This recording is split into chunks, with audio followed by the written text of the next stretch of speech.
Driving, that's being a trailblazer, an explorer, going into space, mathematics, quantum mechanics, the secrets of the universe. It's all there. Life is fiery with its beauty, its incredible detail. Tuning into it, they want to shatter your mind. Talking about Justin Bieber! Welcome back into the Door Report, episode 267 on an actually lovely. Use that word a lot, but it's actually lovely Tuesday Driving, evening, that's April being a trailblazer, an explorer, going into space, Joined mathematics, as always quantum mechanics, the secrets of the universe. It's all there. Life is fiery with its beauty, its incredible detail. Tuning into it, they want to shatter your mind. Talking about Justin Bieber! because I tweeted it out. There is a wasp loose in our apartment right now. I'm having PTSD flashbacks to a tailgate a couple years ago where I got stung in the face by a wasp. On the lip. On the lip, yeah, an even worse spot than just the face. So I'm on edge. If I sound weird, I'm on big edge right now. So as he pause. Big edge. Oh, jeez. Gooning. tough start after a week off. The brain is not functioning 100% at all. But here at the Door Report, we are presented by 615 Collectibles. If you're into sports cards or sports memorabilia, search up 615 Collectibles on eBay for an unmatched collection of sports cards. Shipping is always fast and free. I've been saying website coming soon. We'll see about that. But as of now, just eBay. Shipping is always fast and free. Phoebe is distracting me over here. But Just 615 flopping Collectibles, that's the read there. Trevor, we had to take a week off last week. We did. Who are we blaming it on? Me. We're blaming it on you. Me. Yes. Okay. Yes, me. I didn't know if it was my fault or your fault. No, it was my fault. I think it was mutual. But Trevor has had the TDR fan base and Vandy fan base in general. Anytime something goes wrong, they always want blood. So it could be nobody's fault, but they're like, we have to assign blame to somebody. Well, technically, they can blame Lipscomb. The Lipscomb Bison. They can. Who Vanderbilt is beating right now. Unfortunately. So they're getting a little blood right now, but people forget, Trevor, that you're in a master's program. That game that's at Lipscomb, by the way, right now. Yes. And so as I was walking by, I took a peek over. Yeah, we record this right after Trevor gets out of class late on Tuesday evenings. So Trevor has some other stuff going on besides just this podcast. And you happen to also have some full-time job that takes up a little bit of time and a girlfriend and like to go to the gym. Nothing going on in your life. But Oh, yeah. And you know who else has been taking up my time? Metro Nashville PD. Here we go. Yeah. No, They took up a lot of my time this weekend. we're going to talk about that for a second. I think that might be a good thing to talk about in the intro. Trevor, from my understanding, I'll let him tell the full story and vent out what he needs to vent out. Trevor got sideswiped / hit while he was parked by a vehicle. Not sideswiped. They straight up hit me. And so he has been dealing with insurance companies alongside Metro Nashville PD. Yeah. It's so beautiful Saturday morning. I'm on my way to see my grandmother. My sweet girlfriend baked cookies for her. I'm on my way to see my grandmother. And so as I leave my girlfriend's apartment, I see my car in the distance and something looks a bit off. And I just stop and I go, oh my God, somebody hit me. And she's like, my girl goes, maybe it's just the shadows. And I was like, maybe she's right. Until I saw the guy's bumper that he just left next to my car. So we go up to my car. It has very clearly been hit. There's glass and metal and all sorts of things everywhere. He was nice enough to leave his information. So in that respect, thank you, sir. And so I call my mom because as a 27-year-old man, I still call my mom to ask for advice. Nobody's ever hit me before. I've never been in an accident, thank God. I call my mom. I go, Mom, so this just happened. What do I do? And she goes, did he leave his information? I go, yes. She goes, okay. First thing you need to do is you need to call Metro Nashville PD and file a police report for insurance purposes. I go, great idea, Mom. I will call them. Call the non-emergency hotline. Give them all the information. They're like, perfect. We'll send an officer out right now. Cool. 30 minutes goes by. I'm like, okay. Maybe they're just a little bit late. Maybe they're fighting crime. An hour goes by. I'm like, okay. I'm getting a little upset now. I call back to the dispatcher. I go, hey, is there any way I could get some sort of ETA in regards to when a police officer can come down here? He goes, unfortunately not. You just kind of have to wait. I was like, okay, cool. Maybe it won't be that much longer. 2 hours goes by. I give them another call. I say, hey, I've been here for 2 hours. Is anybody coming? He's like, I'm sorry, sir. Unfortunately, I can't tell you that information. Okay, whatever. I'm getting pissed. I've been pissed, actually. 3 hours go by. I call the dispatcher back. I go, hey, dude, this is ridiculous. I've been sitting here for 3 hours waiting for a cop to come. When is somebody going to come out here? He goes, well, unfortunately, I still can't tell you. Okay, cool. And I ask, can I at least leave and go get some lunch? Because by now it's 2:30 in the afternoon and I haven't eaten. I haven't had any food. I go, can I leave, go get some food, and can you guys give me a call when somebody's on the way? And he goes, unfortunately not, sir. If an officer does show up and you're not there, then you lose the police report. And I didn't lose my cool. My girlfriend thought I lost my cool, though, honestly. And in hindsight, did I say some things I shouldn't have said to this dispatcher? Yeah, I did. Do I regret it? No. I was very upset, rightfully so. So after I said some things, he goes, well, I can put you in. And before I preface this, I asked him, is there any way I can just file this online? Because in the 3 hours that I was waiting, I went on Nashville.gov and saw that you can file a crash report online. I go, can I just file this online? He says, no, because it's considered a hit and run. And I go, but I have his information. He goes, I'm sorry, it's considered a hit and run. And that's whenever I started to lose my cool. He goes, would you like to speak to my sergeant? And I go, I would love to speak to your sergeant. I would love to speak to your sergeant, please. Hitting almost full Karen mode. Yes. Oh, I was beyond Karen. I was like, I go, yeah. Speak to your manager? No, I need to speak to the sergeant. So the sergeant calls me, and he's very apologetic. In his defense, he was very helpful. He goes, if you want, you could just file this online. And I go, your dispatcher just told me I could not file this online. And he goes, well, since you have his information, it's not a hit and run. And I go, but your dispatcher just told me I cannot do that. And he's like, he straight up says, in quote, he goes, I'm very sorry. He goes, unfortunately, our dispatchers give out a lot of misinformation due to not knowing the law. And I just was dead silent. He goes, sir, are you there? And I just go, yes, sir. I will file online. Thank you. Filed it online in 10 minutes. 10 minutes. We're a big back the blue podcast. I'm not sure. I said a lot of anti-police sentiments during those 3 hours. I said a lot of anti-police stuff. But right now, we're on a big F the Metro Nashville PD outside of our boy Tyler Shanks. The only blue I back. The only blue I back is Tyler Shanks of the U.S. Postal Service. They're on the edge right now, on the chopping block, yes. so to speak. Well, we also have some Vandy boys baseball that we got to recap. Unfortunately, a couple weekend series, one weekend series better than the other. A little bit of movement in the Vanderbilt basketball roster situation. Not as much movement in the positive direction as I think we would have hoped. But a few guys have entered their name into the portal additionally from the existing Vanderbilt roster with only one new commit from the transfer portal.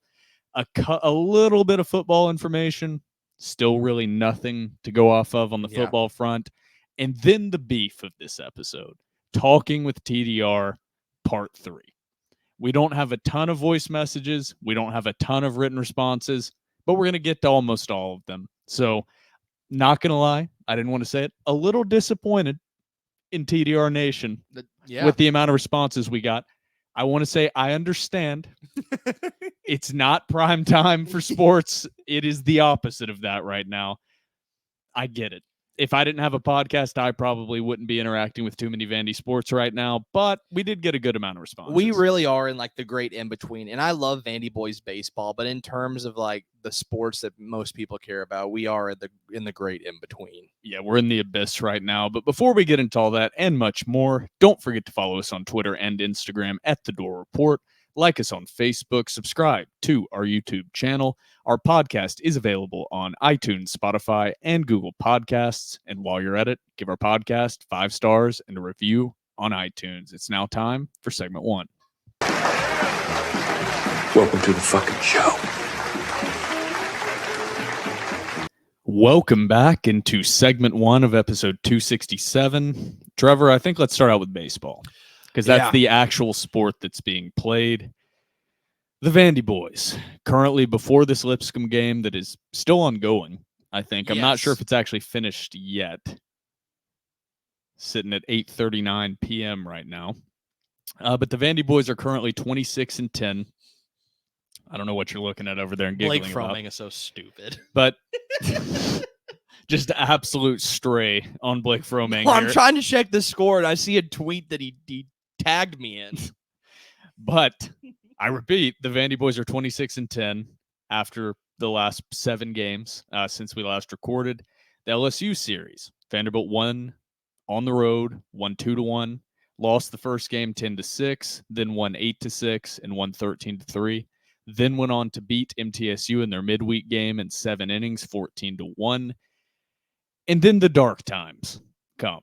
Vanderbilt baseball Twitter was ready to come undone. After the series over the weekend. Vanderbilt was dominated. I have in my notes here, all capital letters, dominated. Outscored 36-6 in 3 games against Texas A&M, 15-0 in game 1, 9-0 in game 2, and 12-6 in game 3. Is there true cause for concern? Because after this, I know it was partially due to the dominance that Texas A&M showed over Vanderbilt, but Texas A&M is now the number 1 team in the country. Yeah. So is it really time for concern yet? Because that was a very elite Texas A&M team that Vanderbilt was dominated by. But are you concerned at this point? Are you ready to ring some alarm bells? I think Vanderbilt fell to 13? Yeah. Or out of the top 14? 10. Yeah. So Vanderbilt fell pretty far from number 5 or number 6 to around 13th in the country. So are you concerned as of now, Trevor? Yes. I am concerned about this baseball program. People are going to say, yeah, but they're now the number 1 team in the nation. Doesn't matter. Vanderbilt was a top 10 team in the nation, and they should have held much closer. They should have at least won a ball game in that series. I'm starting to get really nervous about this baseball program. Of course, guys, they're going to make the tournament. That's a given. But we don't count in Vanderbilt baseball. We do not count success as making the tournament. And I think we need to remember that making the tournament alone is not success for Vandy baseball. And so whenever Vanderbilt now goes up against elite competition in Texas A&M and gets slaughtered, that does ring some bells for me, and it does make me very concerned. Also, I wasn't going to say it. I haven't said it on pod. I haven't said it on Twitter because I didn't want my words to get misconstrued, but I'm going to say it now. I love Tim Corbin. I do. I love Tim Corbin. I can't believe I'm going to say this. If Tim Corbin does not begin to address the portal and NIL, I think he's lost his touch. And if he does not address NIL and hit the portal, Vanderbilt will not be the Vanderbilt that we have seen in the past decade or 20 years. I will put a caveat on what you just said, in that I 100% agree with the portal. I'm not sure the NIL thing is that huge of a factor in baseball. That's fair. It's more portal than anything. Yeah. It's more portal than anything. It's a whole new aspect of recruiting that Tim Corbin has not just failed to embrace, but has actively spoken against actually utilizing the portal and stating it's not what the Vanderbilt baseball program is. Yeah. It's a building program. It's not just bringing in guys. He's going to have to adapt, or Vanderbilt's going to be stuck in purgatory perpetually, because like you said, just making the postseason in baseball is no longer the standard. Yeah. Tim Corbin, maybe he's a victim of his own success, but it's just not the standard after you've won 2 national championships in the last 10 years. Yeah, exactly. It's just not anymore. So fans have a higher expectation, and the failure to adapt to the transfer portal seems to be affecting the Vanderbilt baseball team. I mean, you're the baseball guy here.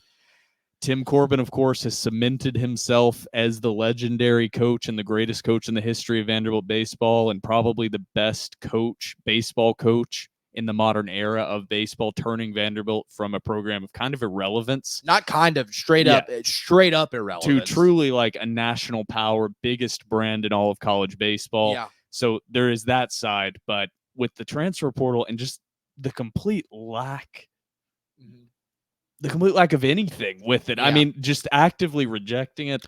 Maybe some of those cracks are starting to widen. And you've seen it in other sports. You've seen, I don't want to call them the old heads of college athletics, but the great coaches in all sports that refused to bow to the power that is the transfer portal. It broke them, and they left. Jay Wright, Nick Saban, Harbaugh. Even though he had a lot of success. Exactly. Yeah. He did leave. But like, you just look at it, and I look at Tim Corbin, and I see somebody who is a very prideful man, rightfully so. He single-handedly brought this Vanderbilt baseball program to prominence by nothing but his own accord. He's got to adapt. I get it. He's a great baseball mind. He's a great baseball developer. College baseball, like every other college athletic sport, is not about development anymore, and you cannot sell kids on development anymore. I still think that before Vanderbilt was dealing with the fact that a lot of their top recruits as freshmen or as seniors in high school are being drafted. Yes. And so every year Vanderbilt by default loses 1, 2, 3 guys to the MLB draft that are at the top of their recruiting class. Yeah. And now you combine that with other schools aren't having to deal with that at all. Mm-hmm. They're just cherry picking the top guys in the transfer portal. I know Vanderbilt has restrictions related to undergraduate transfers that other schools just don't have. So there's that aspect of it. I just think it's going to be tough when you're competing against these schools with grown men across the board, when Vanderbilt just has a lot more 18, 19-year-olds and 20-year-olds getting consistent playing time. There's a big difference between a 19-year-old and a 22, 23-year-old. Mm-hmm. There just is. Yeah. And you're seeing that in the power numbers, I think. And it's different. A couple of years ago, and Vanderbilt showed that you could win with 18 and 19-year-olds that were highly coveted and had great perfect game ratings whenever you were going up against a team that, had a couple of upperclassmen that were really good, but in terms of their underclassmen, didn't really have a lot of developed talent. Now you're going up against teams to where they have nothing but these, like you said, these cherry-picked upperclassmen. And Vanderbilt is going up against those guys with kids who are 18, 19 years old with really good, perfect game scores. And yes, are those kids prodigies? Absolutely. But still, in sports, basketball, football, baseball, experience matters. I don't like comparing the two, okay, because they're very, very, very different coaches. But a lot of it reminds me of John Calipari. And what his skill was recruiting in these uber talented freshman classes. Yeah. And as the transfer portal has evolved, that has become less and less relevant to the success of your program. I think football, it will always be, because you just need so much depth. Yeah, but absolutely. I think Vanderbilt's still going to be the leader in producing MLB talent as long as Tim Corbin is there. But is that going to produce championships? Yeah. And I also think we'd be having a different reaction to this Texas A&M series if Vanderbilt was swept, but it was in 3 tight ball games or 2 tight ball games and 1 blowout. It's getting absolutely dominated for 3 games. It's kind of shocking. It shocks absolutely. It shocks the senses to see Vanderbilt just completely dominated, and not just dominated, but put up goose eggs on the scoreboard in game 1 and game 2, and give up nearly double-digit runs in every single game, with 9 being the lowest scoring game that Texas A&M put out. Yeah. So I know it's hard not to knee-jerk react to a disappointing weekend series like that. I'm not ready to throw in the towel on Tim Corbin. I don't think you're necessarily ready to throw in the towel by any stretch. But I would be lying if I said there isn't cause for concern. And just as a fan looking at this program, look, you can love Tim Corbin and say that, hey, he needs to make a change. You can do both. And I get it's hard to say that whenever Tim Corbin has been as great as he is. It's hard to criticize him because you're like, wow, like Who am I to say anything? You know what I mean? Like, look at all that he's done, and I'm just a fan. But I think it's a cause for concern. And I've said, like I said earlier, I didn't want to say this on Twitter or message boards or even on the pod, because I know that people are going to come out of me and be like, "Oh, who are you to doubt Tim Corbin?" I'm just saying, like, just think about it. Just think about it. And I think you would be hard pressed not to sort of fall towards my side. The last stretch of this regular season, the SEC tournament, where Vanderbilt ends up in the NCAA tournament, hopefully as a regional host site, hopefully that's where they end up. I think this year is going to be a good test year, a good metric for Vanderbilt to measure if Tim Corbin has to make a change in his philosophy.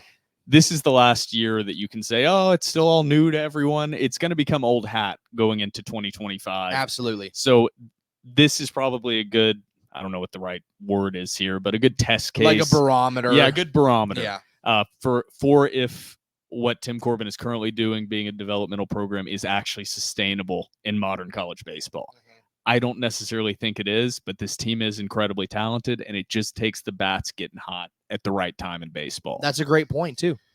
And it's not like they're a complete failure. They're still sitting as a top 15 team, number 3 in the East in a very, very talented SEC. So they haven't just fallen off a cliff, but it's when your standard is a national championship, it's hard. Exactly.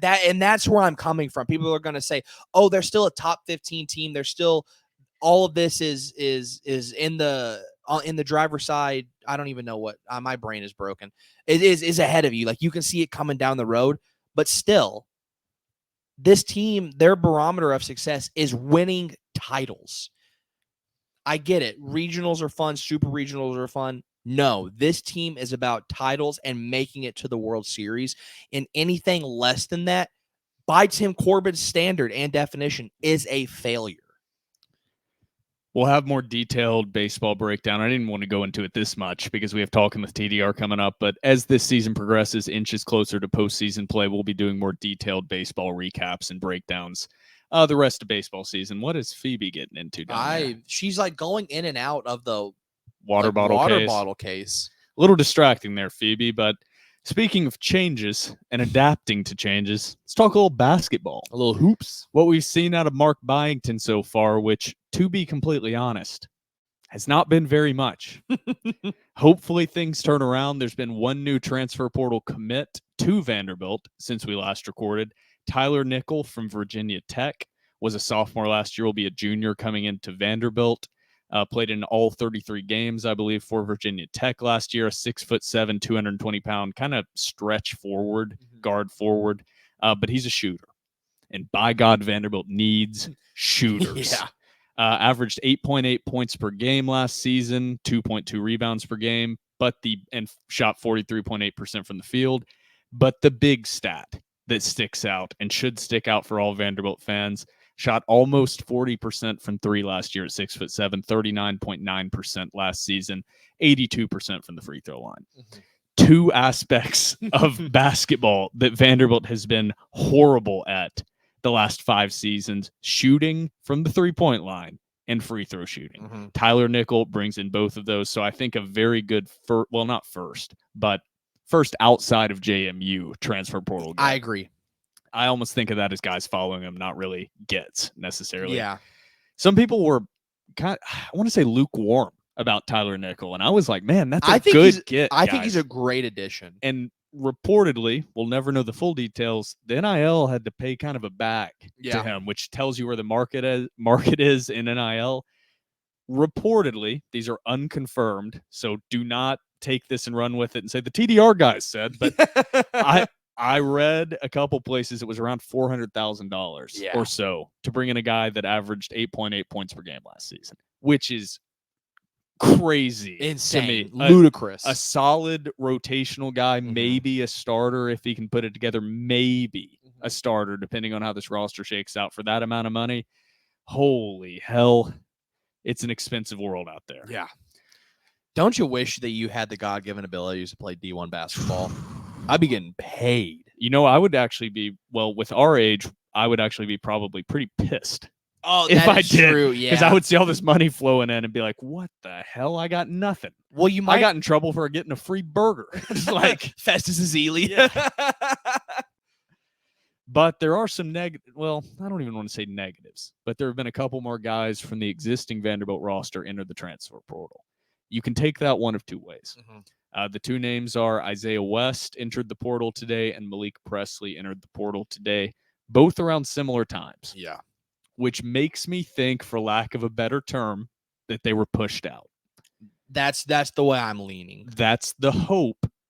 I know it's not positive, but the hope is that there are guys coming down the pipe in the transfer portal and it maybe even in the upcoming class that need those spots. And that's what you have to hope. I'm not upset about losing Isaiah West or Malik Presley. I know Zay. I know Isaiah West was your guy. My boy. Hey, shout out to all my Church of Christ boys out there, dude. I was a little bit critical of him throughout the season. I called him a master of none. Some people called him a jack of all trades. I called him a master of none. Averaged 12 minutes per game, 2.8 points per game. Yeah. I just don't think he does anything well. He does everything okay. He doesn't do anything exceptionally well. He's like a default 68 overall NBA 2K player. Yeah. Like, that's not a bad thing. That's not a guy I'm happy about losing necessarily, but it's not like I'm sitting here, oh no, they lost Isaiah West. He's a hell of a shooter, or he's a hell of a ball handler. He's a great defender. He's just okay at all of it. Yeah. And I think he will probably drop down to a non-high major program. Yeah. If I had to guess. Same thing with Malik Presley. Doesn't really do anything that great. Effort player, a little bit different than Isaiah West, but I think he also is not a high major program guy.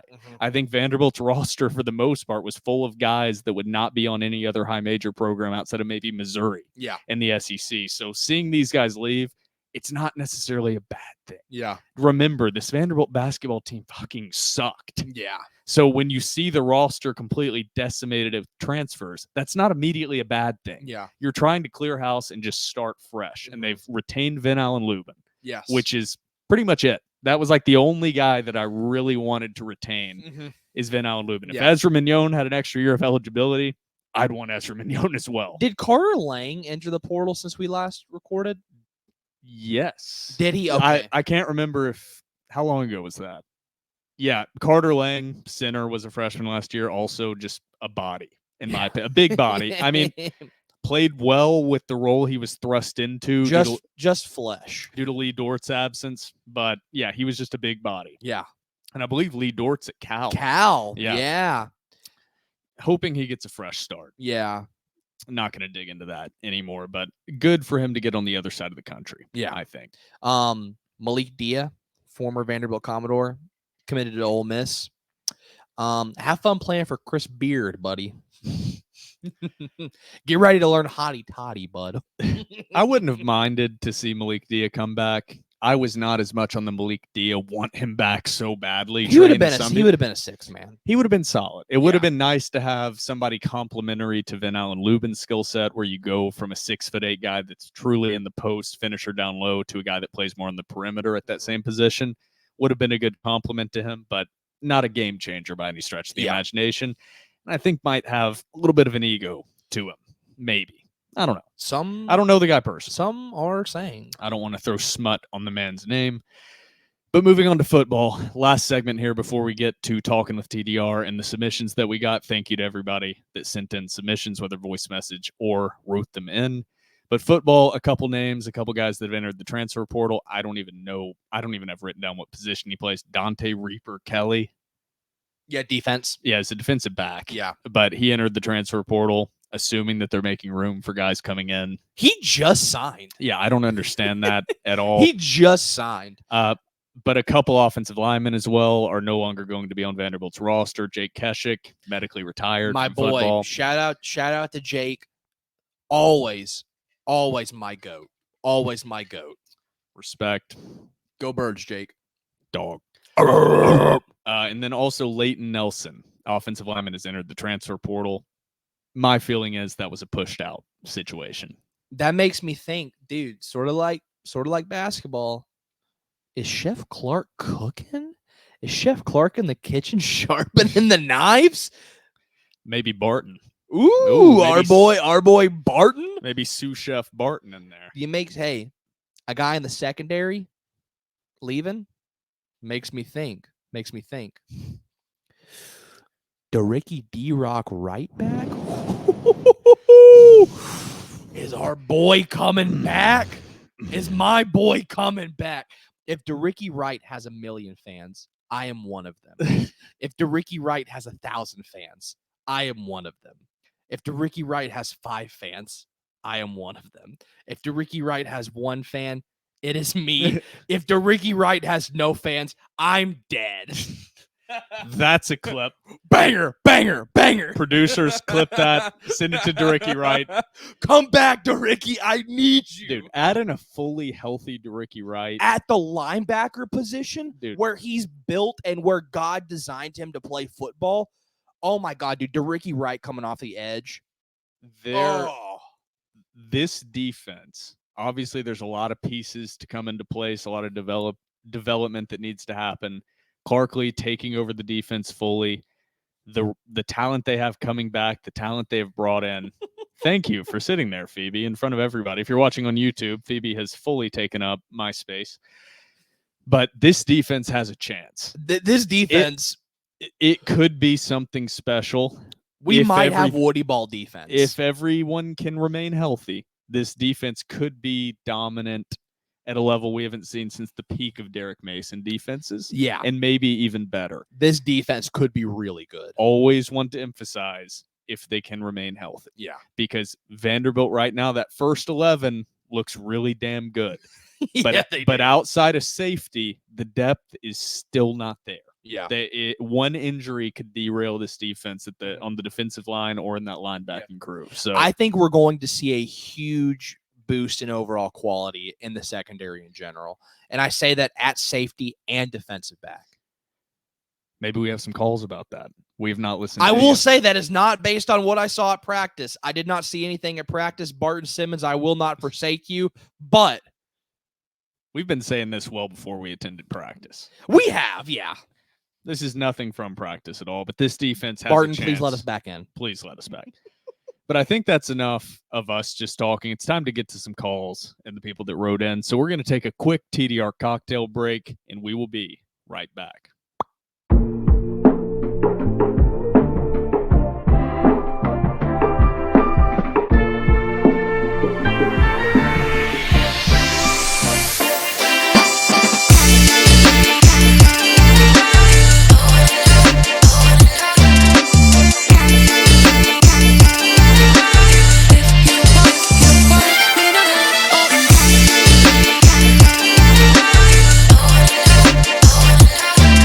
Welcome back from the TDR cocktail break. Trevor, it's time for Talking with TDR Part 3, a new addition to Talking with TDR Part 3. We put out a Google form.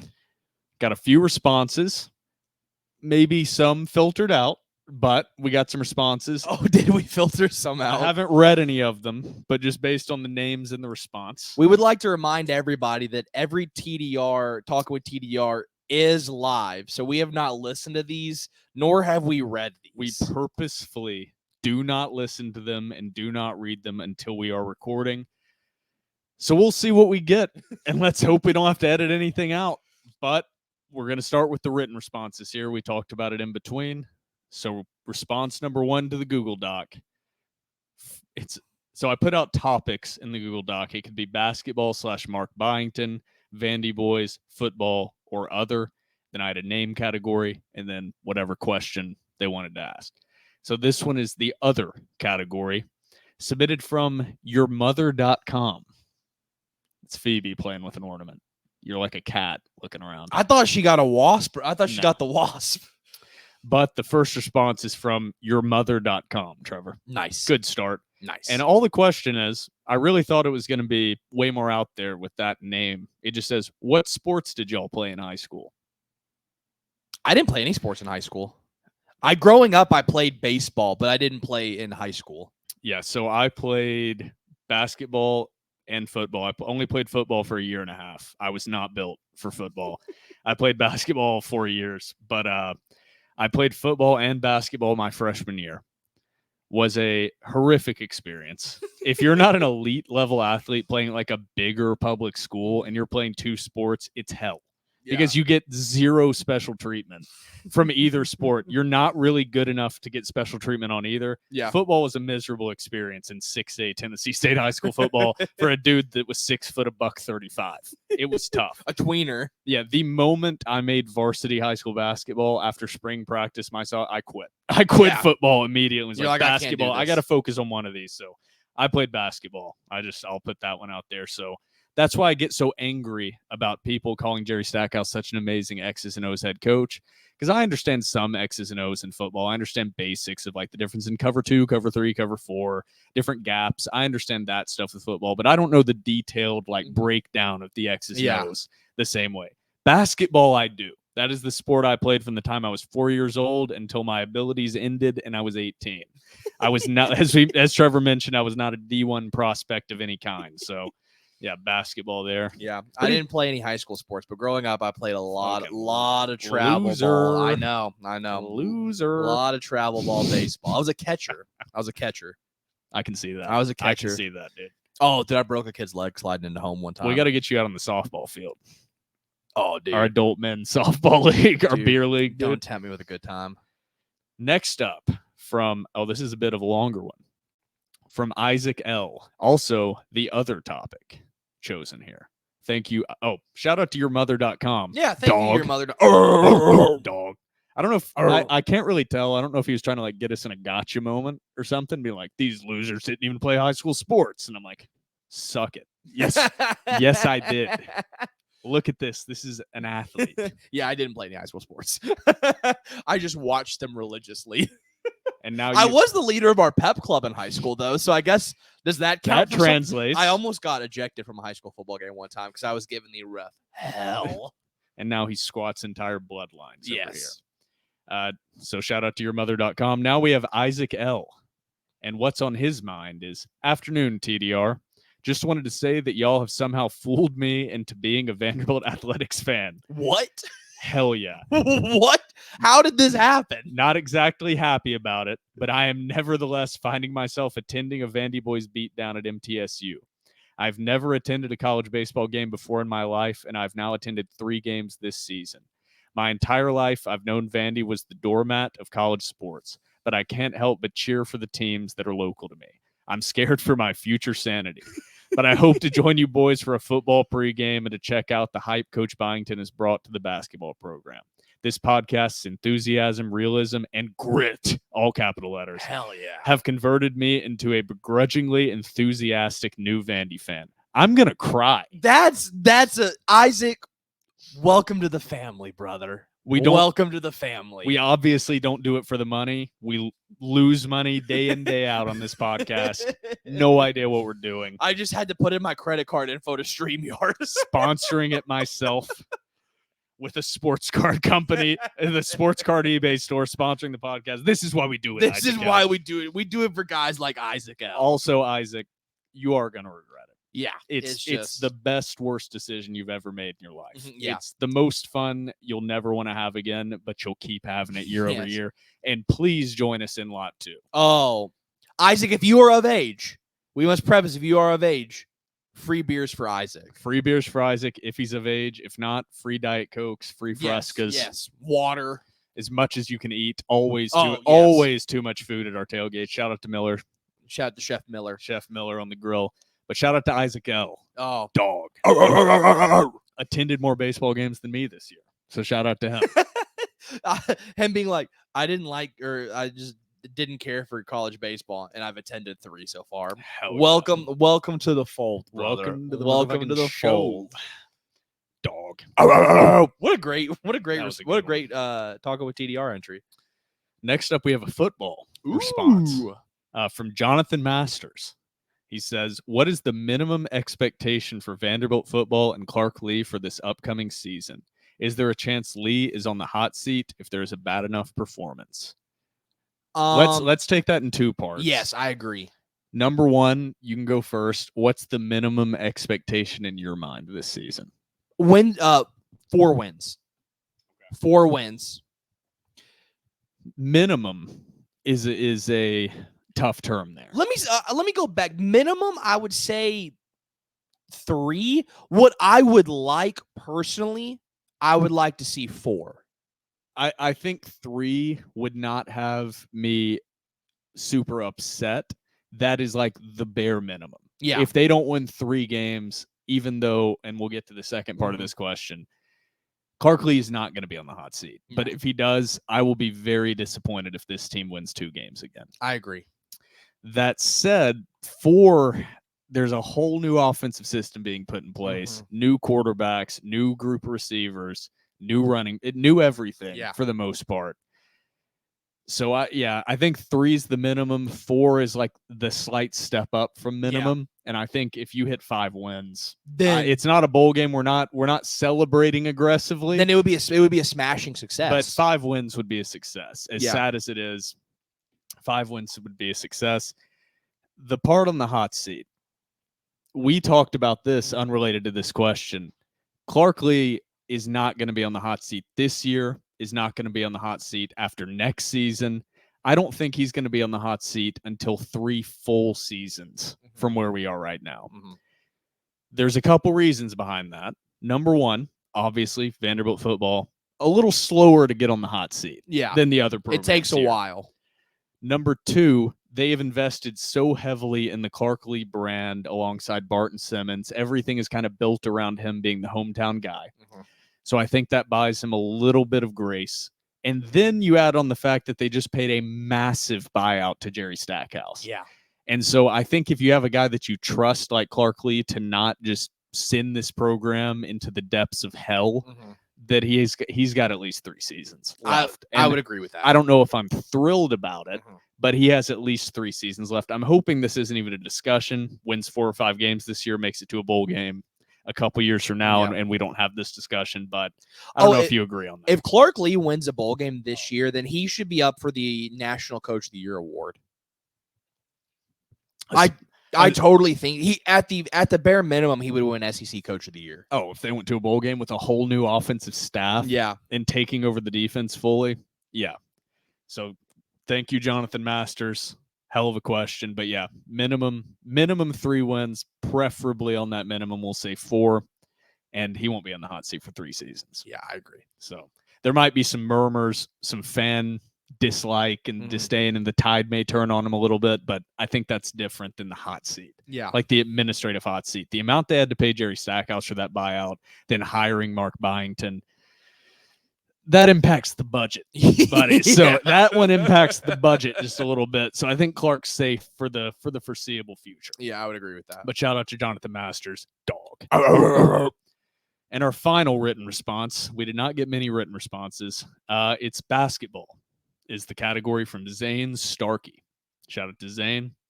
It says, in my whole heart, I believe Tyler Tanner is the best recruit West End has had in years. Mark Byington's offense should help him out a lot. And a little side tangent, I believe that Pissin Pavi is the best QB on the roster. Last but definitely not least, the Lady Doors bowling team is once again dominant. No, I mean, have I kept up with women's bowling? I haven't. Tyler Tanner's an interesting one to me. Would I be happy if he gets a lot of playing time this upcoming season? I don't think I would. Because I think Mark Byington, what he should do and what I would like to see and what he's going to do are all completely different.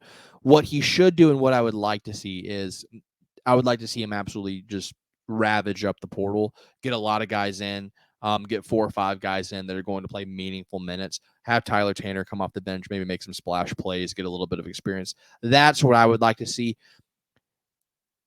But I wouldn't hate it if he's so good that he does get a lot of minutes because he is that guy. Tyler Tanner concerns me a little bit. Okay, he's a local guy, Brentwood Academy. I like keeping the local talent here at Vanderbilt. Okay, number 1, I like that Byington was able to retain him. I like that he was able to retain the guys in this class. So I wanted to get that out there first. Keep in mind, Tyler Tanner's 6 foot, 150 pounds. Yeah. Okay, so a lot of the stuff he was doing driving in high school in Tennessee is not a powerhouse in the country in basketball. Agree. A lot of his game is not going to fully translate, at least his freshman season. So I like what you said. I would like to see him contribute off the bench as a role player, especially early in the season. I do think he could be successful, but he's got to get bigger and stronger. Yeah. And that's step number one, and that just takes time in the weight room. And that's tough to balance without losing your jump shot, because it's not like football where you can just pour on pounds. You've got to put it on the right way. So, yeah, I'm excited about Tyler Tanner, but no, to be completely honest, nobody in this freshman class I'm not over the moon about any of these guys. I agree. I mean, it was another Jerry Stackhouse recruiting class that was just piss poor, just awful. Yeah. I mean, outside of the top 60 in the country. So I'm not meaning to shit on Tyler Tanner at all, but yeah, women's bowling, haven't consumed much of it. Yeah. But we are Piss and Pavia fans. Yes, podcast. this is the official podcast of Piss and Pavia. He'll be on campus over the summer, and I think we'll finally get, I don't know if we'll get it. We won't get any updates. We're going to have no idea. Vanderbilt has been radio silent on what's going on in spring ball. That is only going to get worse whenever the quarterback controversy begins. That you're not going to, you will not get anything out of them. And I would probably bet a lot of money that they're going to do the bullshit they're going to do. You're going to go into game one not knowing who's QB. You're not going to know until you see the guy line up and take the first snap who's going to be the starter. I agree, because I don't think there's a reason for Vanderbilt to put that information out there. I think it's going to be Nate Johnson or Piss and Pavia, either or. But those are the two guys, and I don't think you're going to know. Yeah. So that's all we have for the written responses. No disrespect to Drew Dickey, but by God, what if he just goes out there? It's just Drew Dickey.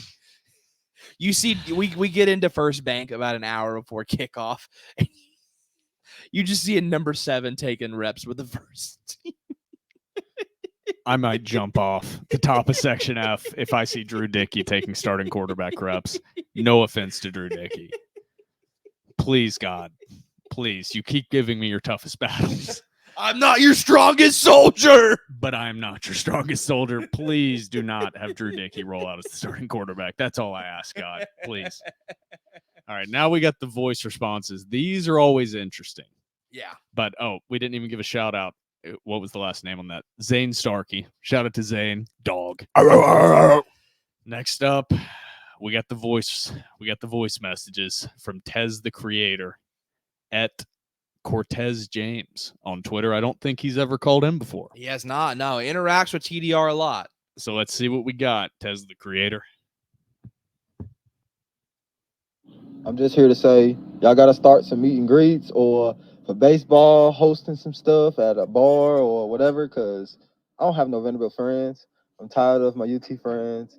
And, hey, the circle got to get bigger because I'm anchoring down for life. It's tatted on me. That's how loyal I am. But I appreciate you guys' work, man. Keep it up. You keep me laughing. You keep me entertained. And I appreciate what you do. Hell yeah. Shout out to our boy Tez. We do need, for baseball, the UT series. Yeah, we got to have a tailgate. We'll have a tailgate for the UT series. We'll get that absolutely. Planned. But always, you got to show up to the football tailgate. Oh, Lot 2 is open to everybody. That's baby. where TDR makes our money, baby. All right. That is Lot 2 is TDR's bread and butter. Yeah. Also, Tez, whenever you come to some football games, always buy tickets in Section F. Shout out to Mark McNulty for giving Section F the nickname the Junkyard. Section F is now known as the Junkyard. Preds have their cell block 303. The Titans have their they called it the Flame Pit. Do you remember that? No. Where in the end zone to where those flame head guys would sit. TDR now has the Junkyard. Section F was the zoo. Not this year, but hopefully next year the zoo returns. You got the Junkyard this year in Section F. And it's a pipeline directly from Lot 2 to Section F this year. Oh, dude. It is going to be a mass caravan from Lot 2 to Section F.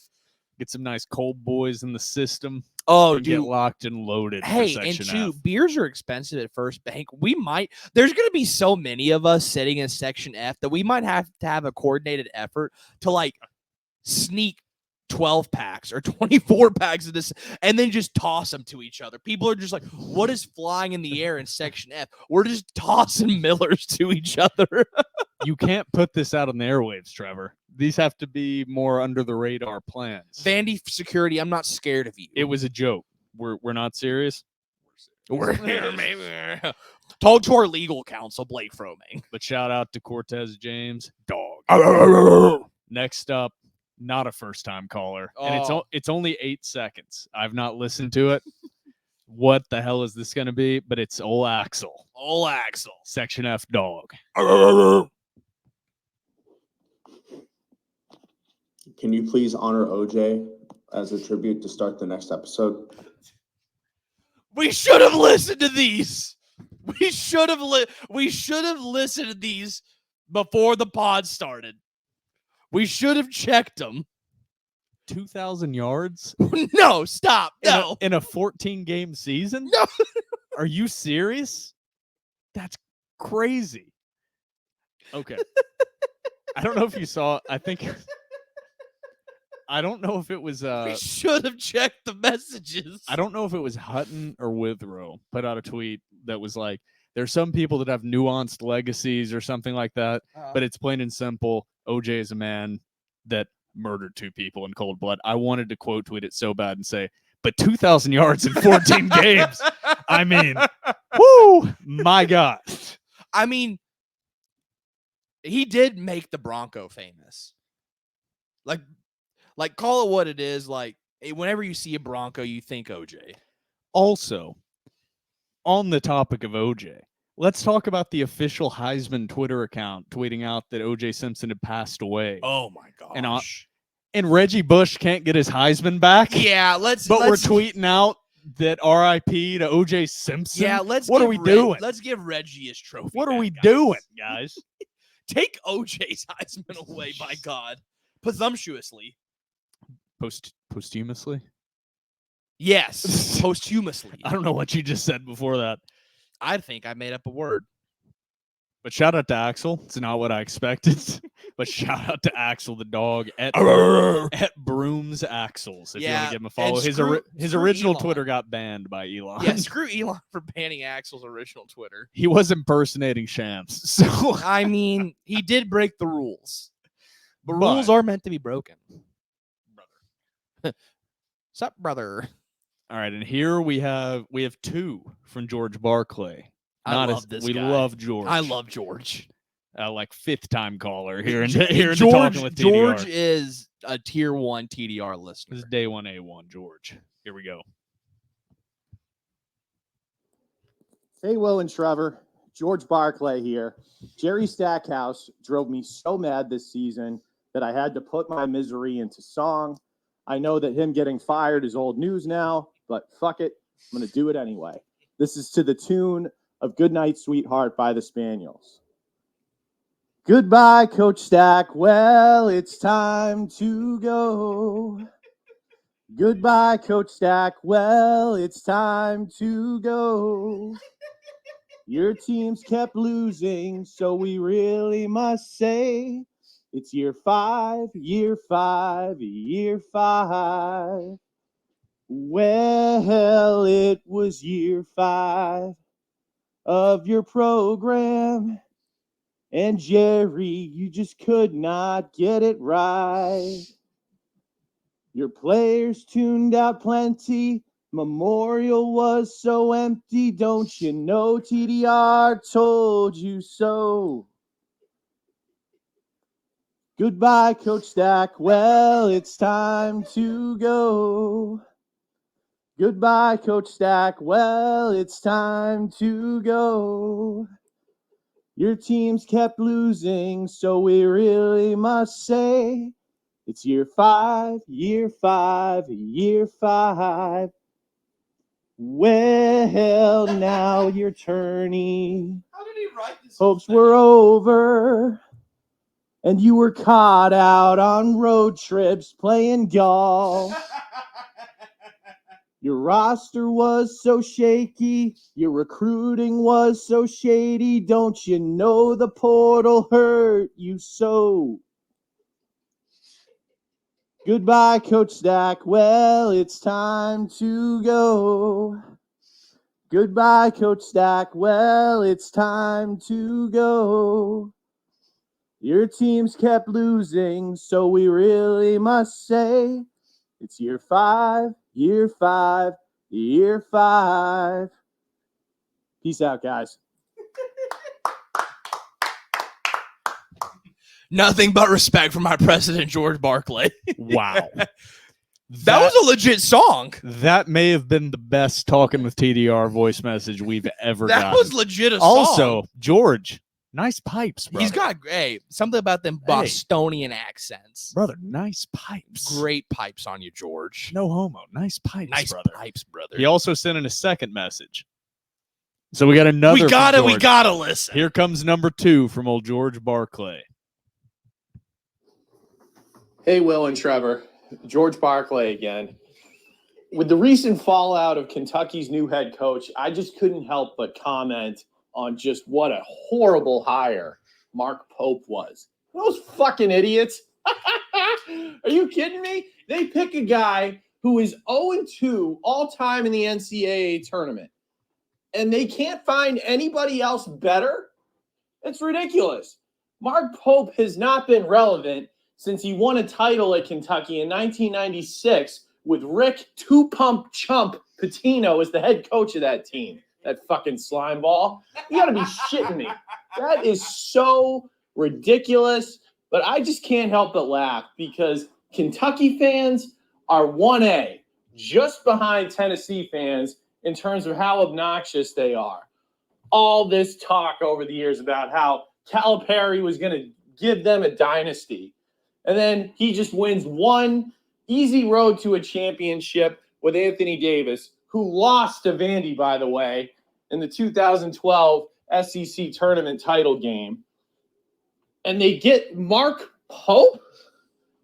Oh, my God. This is going to be fantastic. Welcome to mediocrity, Wildcat Nation.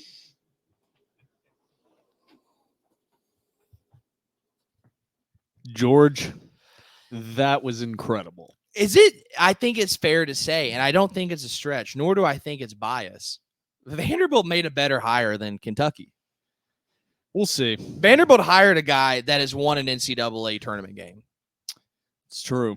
The support behind that Kentucky basketball program in the NIL era is a force to be reckoned with. That is true. I will say, when I was shitting on the hire, and then it's still not a great hire, so this doesn't change that. They got turned down by Scott Drew at Baylor. Yeah. He might have taken one tour around Lexington, Kentucky, and said, no, I'm not doing this. And Waco's not pretty either. Yeah, but Lexington, I've been there a couple times.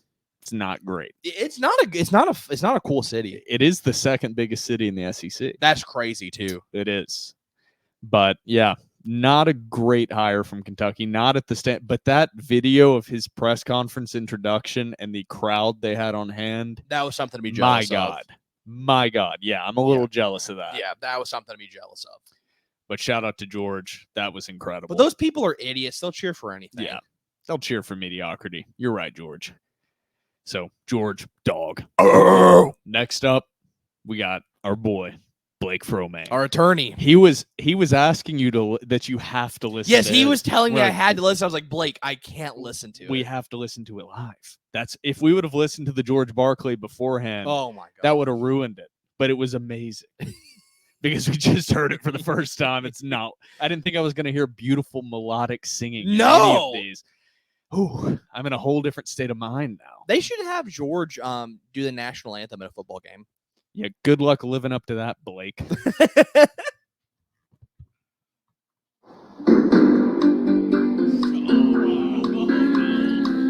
This is Blake Froman, the attorney for the Dora Report. Two-time guests have not been invited back. That's a little bit messed up, but it is what it is. Boys, I would like you to power rank from biggest fan to least biggest fan, the people in Lot 2. Also, Barton Simmons, it's time for you to come on the podcast. You were the shadow commissioner of the football team. Clark Lee calls the defense. Jerry Kill calls the offense. Barton, you run the show. It's time to come on the podcast. It's time to answer questions. Blake, Not the theme music. the theme music, background music, incredible addition. All you hear is bum bum dun dun dun dun dun. But I do want to say, Blake, Barton has joined the podcast before. Yes. Before you were a part of it. Yes. And before he was a part of Vanderbilt. Barton Simmons did join TDR when it was me and Billy doing it. So Barton? maybe we didn't even have to ask. Barton, probably not listening to this portion. I will slide in your DMs. We would love to have you on an episode of TDR. Absolutely. So, Blake, shout out to TDR's attorney for Yes. putting that out into the ether for us. Shout out Blake Fromang, dog. And we got a power rank. We do from biggest to or least to biggest fan in lot 2. I'm gonna go. That's tough. I'm gonna go number 1 hack squad. Brother, I want to put myself up there bad. We but can both be one. No, you're one. No, we can both be one. I'm conceding to you. Hack squat number 1. I'm gonna put myself at number 2 because it does ruin my entire week. I'm in a horrendous mood if they lose. I know it's dumb. I know that my life should not revolve around a college football team for a college of which I did not attend. My life and mood should not be hinging upon them winning and losing, but it does. Around a bunch of 19, 20-year-olds and how well they play with a ball. Is it dumb? Yeah. Does it mean something to us? Yeah. Yeah, it does. Does it ruin my week? Absolutely. So I'm going to put myself at number 2. Number 3, I'm going to go Jacob Scholl. Scholl, great fan. Scoliosis. Scoliosis, what? That's the man. We're going to go Jacob Scholl. Who else is a regular there? We got Miller. He's at the bottom of the list because he has not been going into the stadium for games. I agree. We'll put Miller at dead last. But that's only because he has not been going inside the stadium. Number 4.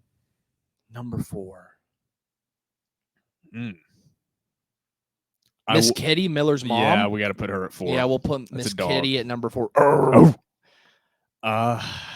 Number 5. Mark. Ooh, I feel. But is he really a lot 2 guy? That is because he has his own tailgate. He has his own tailgate. So tailgate. that's where it's tough. Mark, I want to put up there. Maybe we should have done this with tiers and not straight up ranking. Yeah. Tyler Shanks would be up there. Yeah. But we're on kind of a fuck Metro Nashville PD vibe right now. So Shanks, it's not your fault, but you've been bumped down a little bit.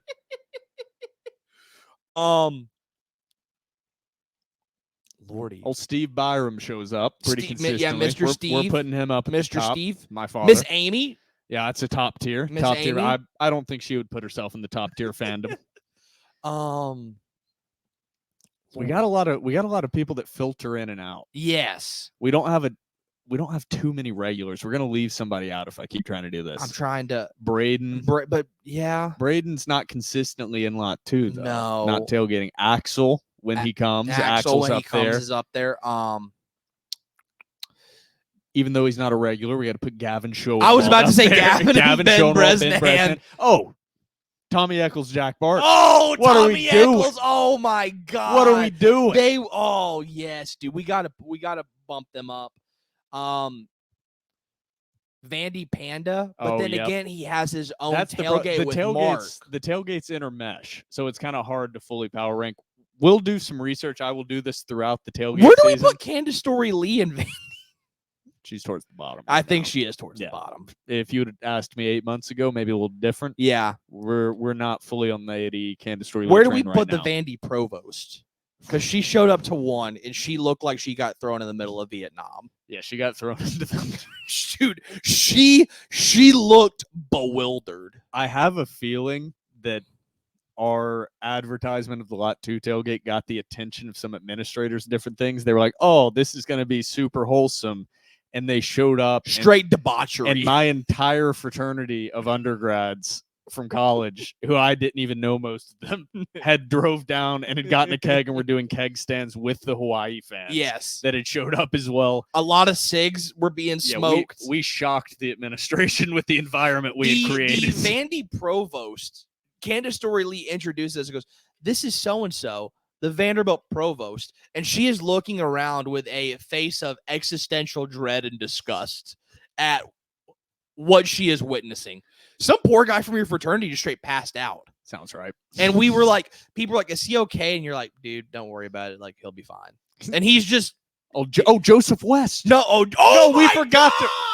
I know he's listening right now and is like, these like they didn't even bring me up. Joseph, you're top tier, brother. Joseph has to be number one. Let's put Joseph number one. Bumping Big Because Joe. Joseph West is such a good fan.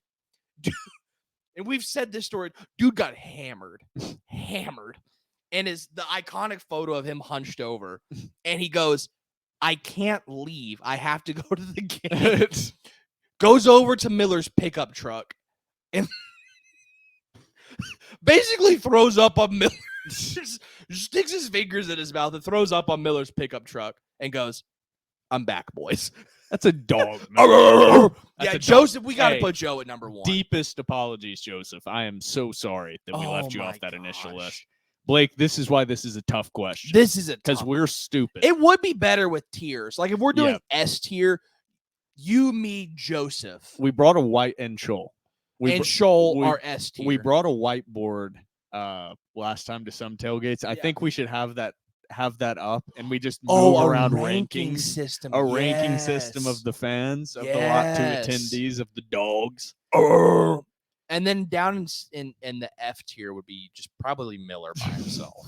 Miller's redeeming himself though. Miller is he does have redeeming tickets. Himself. He has tickets this year in section F. So Miller, you can bump up that list pretty quickly. Yes. But we have a good reason for bumping you down to F tier. Yeah. All right. You deserve it. All right. But thank you for the food. We do appreciate it. Shout out to Blake, dog / attorney. Maybe we shouldn't bark at our attorney. It's okay. He knows it's not. We might need you soon. We're getting sued, actually. Didn't we one time get like threatened with legal issues by like a newspaper? Yeah, that was dumb though. I think that was a scam. But we did get threatened because we were using licensed images on the website. Wasn't it of Austin Martin? Yeah, there was one specifically of Austin Martin. They got flagged, and I think it might have been legit. And I just ignored it. I ignored it for it's been like 2 years or so. I've done nothing. It was like from the biggest media conglomerate in Canada. Yeah, it was very odd. But yeah, that was when I was glad we had an LLC set up. Right now, not really that happy about having it. But next up, we have Mark in White Bluff. Yeah. Legendary listener here. Been on Vandy Twitter forever. An original, an OG.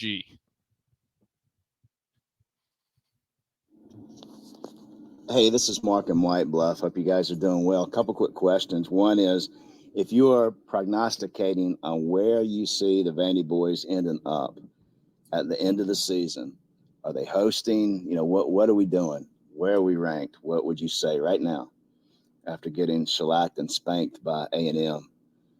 And then the other is, at what point do you take the hitting coach and the pitching coach and say, thank you for your service? Like, at what point do we say enough is enough? What are your thoughts on that? Anyway, appreciate you guys. Love your podcast. Have an awesome week. Thanks, Mark. Hey, those are two great questions. Prognosticating where I think this team ends up, I still feel confident about being a host. Yep. I still feel confident about being a host.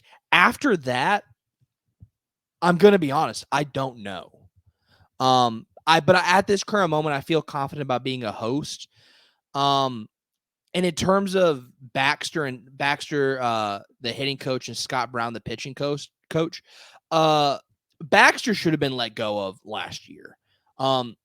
Why Tim Corbin has this weird allegiance to him is because he's a Tim Corbin guy. He's a Vandy boy guy. I don't know how you can look at the hitting analytics and the hitting stats the past 2 seasons and think that it would be okay to keep him.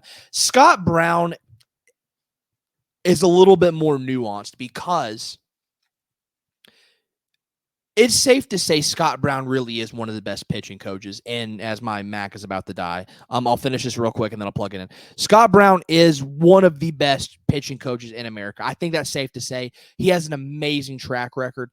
Do him and Tim Corbin keep guys in too long, and does it cost them? Absolutely. I am pro Scott Brown for the most part. I think you should keep him. If they let him go, I wouldn't be upset. Mike Baxter should go. He should have been gone. Why Tim Corbin insists on keeping him, I don't know. Scott Brown, I'm a little bit like, you know what I mean? As Trevor gets up to find his laptop charger, I'll also answer. I think if I just had to predict right now, I wish I could predict after this home weekend series against Florida that's upcoming. I think that's a huge series to see if this team can turn it around. And if they just ran into an absolutely hot juggernaut Texas A&M team on the wrong weekend, that's what I'm hoping. That's the positive side of things. Right now, spin it around, show the beautiful apartment there, Trevor. Right now, if I had to give a prediction, I would say right around, I think they will host if things continue going in the same direction. Obviously not the same direction of the A&M series. I think right around that number 12, number 13 national seed, I think is where I would put it. I think that's where it is relatively in the latest bracketologies you look at. I think that's where they will end up. The schedule, for the most part, obviously you're playing in the SEC, so there is no easy rest of the season, but it does ease up a bit. They have a home series against Florida, a home series against unranked Mississippi State. Then they have a road series against a Georgia Bulldogs team that's actually playing really well, sitting at number 24 in the country. And then they have a home series against Tennessee and on the road against Kentucky. So the schedule, even though you do have two top 5 teams in this in these final 5 weekend series and 3 top 25 seeds or 3 top 25 teams, I think it does ease up, for lack of a better term. However, they did get absolutely dominated and swept on the road against South Carolina. Mm-hmm. So I think this Florida series at home is a big get back and get right series. They did it against LSU. They did it against Missouri. They got back and got right after getting swept when they shouldn't have. This Texas A&M team is hot right now. So I think they'll be sitting at that 12 or 13. I think you broke down the staff is better than I could. Mm-hmm. I think more of it is what we touched on at the beginning of this episode, is the recruiting. Yeah. Is you're coaching different type of athletes when you're bringing in high numbers of freshmen. Yeah. And have high numbers of sophomores. It's different than these other schools. So I don't know how much blame can be placed necessarily on the hitting and pitching coaches and how much is just you haven't embraced the transfer portal. Yeah. So I agree with what you said. Scott Brown, I think, is one of the best pitching coaches in the country. On the hitting side, how much of that is coaching? How much of that is you just haven't recruited in grown men with power? Yeah. I think that could be. There's only so much a coach can do. He has to coach the guys, and they have to go out there and perform. So I think it might be a recruiting issue. I know that's not the fun one to put out there. That's not the sexy thing, an easy fix. You have to embrace the transfer portal for your hitting to get better. Mm-hmm. I think that's where the disconnect lies. Yeah. I think you can still develop pitching staffs through recruiting in guys. I think you have to pick up bats in the portal, and Vanderbilt just has not done that on a large scale. I agree with everything you said right there. All right, so shout out to Mark, dog.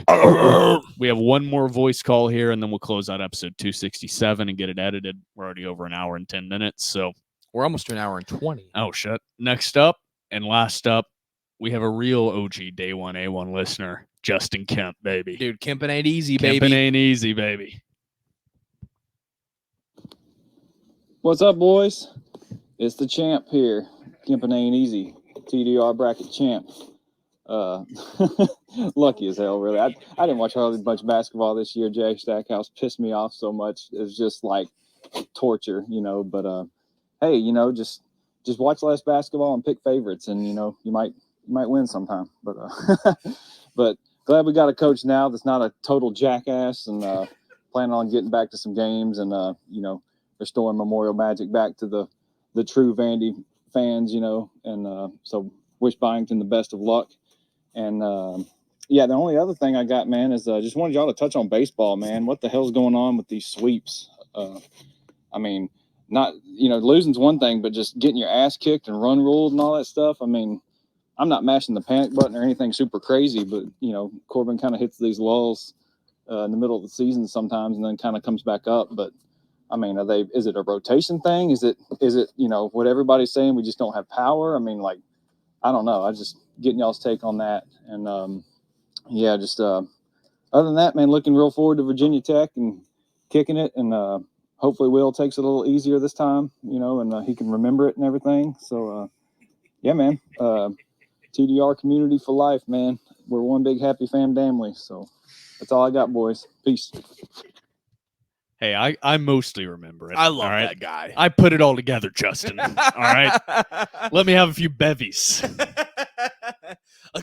A few alcoholic beverages and some drunk cigs. Let me blow off some steam, brother. Work hard all week, getting criticized for blacking out in an SEC football. Hey, dude, you know what they say, man. Work hard, play hard. Might have played a little too hard. I'll continue to play a little too hard. But a little update on the Vanderbilt-Lipscomb game. Vanderbilt ended up run ruling Lipscomb 15-4. Good to pick up the midweek game. Yeah. On the sweeps, I think we've hit on that throughout this episode. I think it's a combination of both. Yeah. I mean, I think the power has been known from the beginning of the season that was going to be a problem. They were not going to be a team that hit a bunch of home runs. Mm-hmm. And they are not a team that hits a bunch of home runs. So it's, if your goal is to make it to Omaha, make it to the College World Series, home runs aren't going to win there. Yeah. But you got to make it there first. And I think that's maybe the part. The bats are the most concerning thing to me. Yeah, the rotation doesn't worry me as much. I think Vanderbilt has a lot of potential in that rotation, and I think they have a lot of potential in the bullpen. The bats are what concerns me. The bats are definitely what they concerns cannot me. hit elite pitching. No, they cannot hit good pitching. Mm-mm.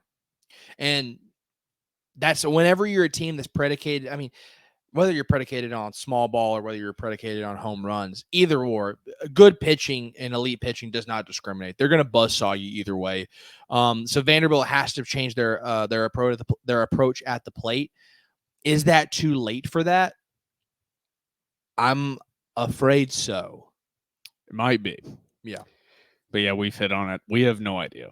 I don't think there is an easy fix. I think there's a lot of holes, and hopefully the bats can just get hot, for lack of a better word. I mean, at this point, you have what you have. Yeah. I think you're right. I think you're just playing a hope game, and you're just saying, I hope that they figure it out. I hope that they get hot. I hope we have some postseason baseball to cover in this dead period of sports, because right now it's tough coming on here. Next week's going to be tough. We won't have Talking with TDR. It'll just be us recapping the weekend Florida series, and I'm sure we will be pretty hypercritical of that one. I pray to God. Jack Caglione might hit 7 home runs in that series. Hopefully celebrating a sweep, but we will see. Trevor, anything else you want to add on episode 267? Shout out to you guys. Shout out to everybody that called in. Shout out to Justin Kemp. Dog.